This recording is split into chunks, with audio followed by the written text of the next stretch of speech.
Okay, welcome.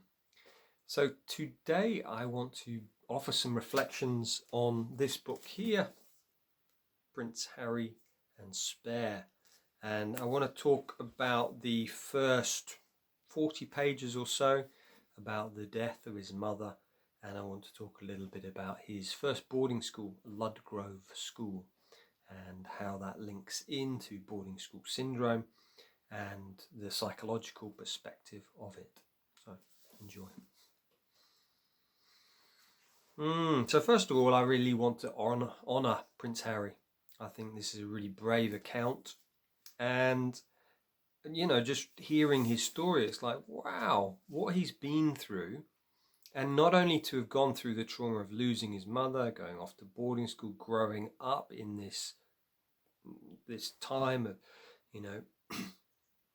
being in the press's eye so much, he has that then ramped up, that he gets wherever he goes, paparazzi or the newspapers following him from a very young age, being on the front page of the newspaper. So I just first of all want to honor this man for his courage. I really, really honor his courage for speaking up, and I wish more would share their stories. So he's got a lot of flack, and personally I don't agree. I think it's taken a lot of courage to do this, to actually say this is what happened for me. A lot of people have written about him, but for him to actually share this is my story. And I think this is a key part of healing when we've been through trauma, is this idea of actually being able to speak. When we've been silenced, then the trauma can almost feel locked inside. So I'm going to cover a few points today from the book.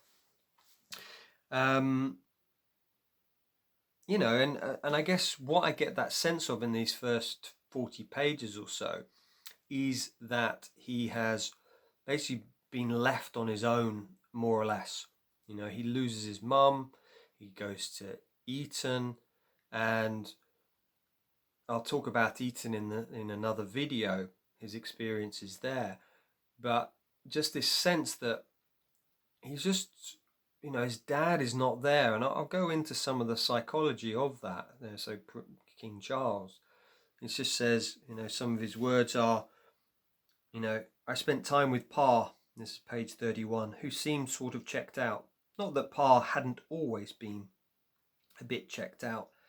And then earlier on, he says, around the time of his mother dying, Pa didn't hug me. He had trouble communicating, trouble listening. So as I was reading this, I'm like, a lot of what he's talking about, very key to the core symptoms of boarding school syndrome. So I've been working one-to-one with ex-boarders for 7 years, and I see there's common patterns, and I've worked with hundreds in the boarding school circles that we do. And I find that the top three really are disassociation from emotions. And Harry talks about this around the time of his mother's death. He wants to cry, but he can't get access to them. And that's very much what happens when we have been through trauma. Bessel van der Kolk, the psychiatrist who wrote the book, The Body Keeps the Score, he says this: dissociation is a key, key to trauma. So that's the first. The second one really is to do with struggling in intimate relationships. And you can hear this in how he recounts his connection with both his brother, but also with his father, this struggle in intimate relationships for King Charles. And then the other one here, for me, the main symptom is workaholism. We just can't stop. We're always on the go. And Prince Harry, I believe, talks about this through the book. So, Ludgrove School. So this was his boarding school that he was at from age 8 through till 13. And he was at Ludgrove School when his mother died.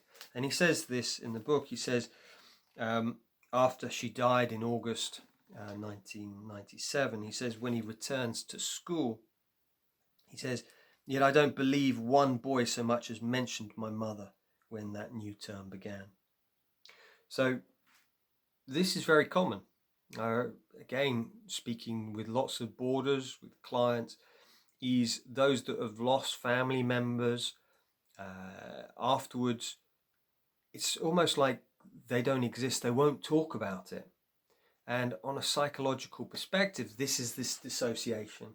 It's like we just won't talk about it because that might bring up tears, that might bring up grief.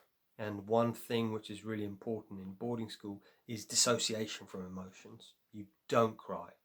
On a podcast today, one of my guests was at boarding school in Rhodesia, which is now Zimbabwe. He says, yeah, any sign of emotion was so dangerous. And it was the same at my school. So there was a boy on the year below me who lost his mother when I was 12, he was 11. And he went off, I think, to the funeral, and then he came back a few days later, and no one mentioned his mother after that. And he just had to get on. And I've heard stories of others in boarding school who had lost their father. They weren't allowed to grieve. And then it was only years later realizing that someone else in their dormitory had also lost their father at the same time. And if he'd known, they would have been able to talk, console each other. So that's something, this idea that this dissociation, which he talks about with his father. Another thing about Ludgrave School, he just says at one point, page 37, Prince Harry, abandoned children don't care about a bell. And he's relating that to a story of a teacher who comes in and rings a bell to try and get people's attention. But I love the phrase there, abandoned children, because in the work of Joy Chavrian, Boarding School Syndrome, who's a Jungian analyst and a professor, she says there's an A, B, C, D of boarding school syndrome. The A is for abandonment, B is for bereavement, C, captivity, D is for dissociation. And so here he's saying abandoned children don't care about a bell. So kind of linking that in, that's a key tenet of, boarding school syndrome, that we are abandoned. We're just left there. And she goes on to talk about this in the book, her book, page 9, drawing on references by the NSPCC, which is the National Society for the Prevention of Cruelty to Children, saying that looked after children. The term looked after children and young people is generally used to mean those looked after by the state. The term is also used to describe the accommodated children and young people who are looked after on a voluntary basis at the request of or by agreement with their parents. We referred to these children as children in care. So essentially, people who go to boarding school are children in care. So Prince Harry is describing that very precisely there, abandoned children. He also talks about in the book about matrons, about having these crushes on matrons. And again, Joy Chavrin talks about this idea that, we have these sexual fantasies. And often, we fall in love with these people, but what my understanding is it's a projection of our own heart. It's a projection of our own love. And what we're really wanting is our mother's or our father's love, touch. And we're not getting that. So we project that onto another in a boarding school environment.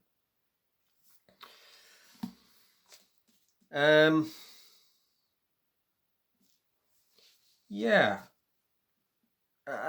I think, leading on to what Nick Duffel, who's another of the leading experts in boarding school syndrome, talks about in his book, Trauma, Abandonment and Privilege, is that this idea of an ex-boarder, and this relating into really Prince, not less Prince Harry, but more King Charles, is about this lack of emotional intelligence.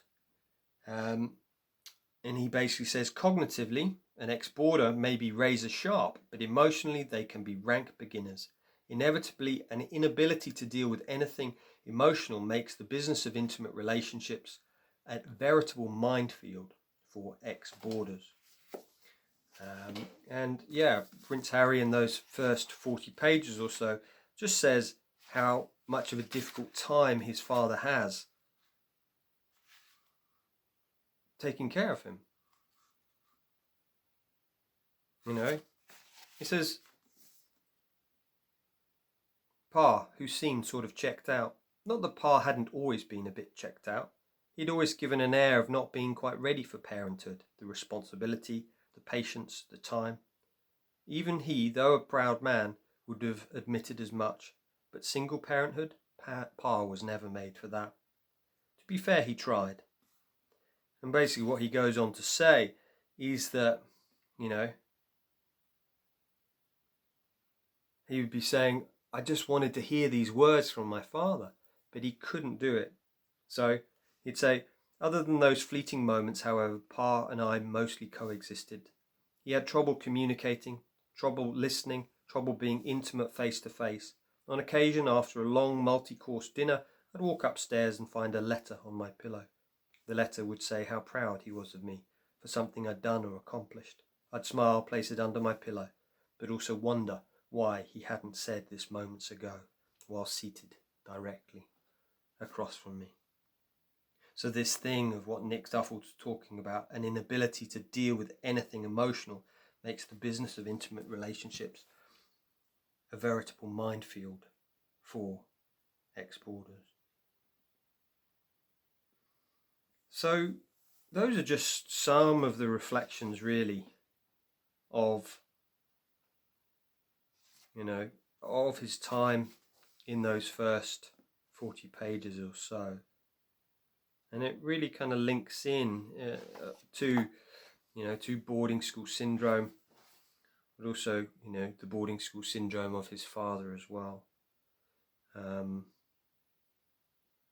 Yeah, it says here, again linking page 40, he says, talking about King Charles, we could see that, like us, he wasn't. He recognised the vacant looks, the empty sighs, the frustration always visible on his face.